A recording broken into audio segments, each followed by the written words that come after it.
এটা একটি বাল্বকে তিন জায়গা থেকে কন্ট্রোল করার একটি সার্কিট। তিন জায়গাতে কন্ট্রোল করতে থাকে, তাই তো? তাহলে তিন জায়গা থেকে অন অফ হবে, তাই তো? এটা এক জায়গা থেকে অন অফ হচ্ছে, এটা দ্বিতীয় জায়গা থেকে অন অফ হচ্ছে, তাই তো? আর এই দুটো সুইচ দিয়ে একটা জায়গা থেকে হচ্ছে। হ্যাঁ, এই সুইচগুলো কি সুইচ? এই সুইচগুলো প্রত্যেকটা একটু সুইচ। এই সুইচগুলো প্রত্যেকটা 2A সুইচ। তাহলে এখানে যখন এই 2A সুইচগুলোকে আলাদা আলাদা জায়গা করে দিচ্ছি, পজিশন করছি, তখন তো এটা জ্বলছে না। কেন জ্বলছে না? কারণ ওটা ইন্টারমিডিয়েট দরকার আছে, তাই তো? তাহলে যখন এগুলো সেম পজিশনে অন বা সেম পজিশনে অফ করব, তখন এটা ইন্টারমিডিয়েট হিসেবে কাজ করবে। আর বাকি এগুলো কিন্তু বাকি স্টার্টিংয়ে আর শেষে আমাদের এই সুইচগুলো 2A সুইচের মতনই কাজ করবে, তাই তো?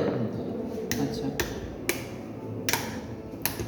তাহলে এখানে অন করলাম, এখানে অফ করলাম, এখানে অন করলাম, আবার এখানে অফ করলাম, এখানে অন করলাম, ঠিক আছে? ঠিক আছে।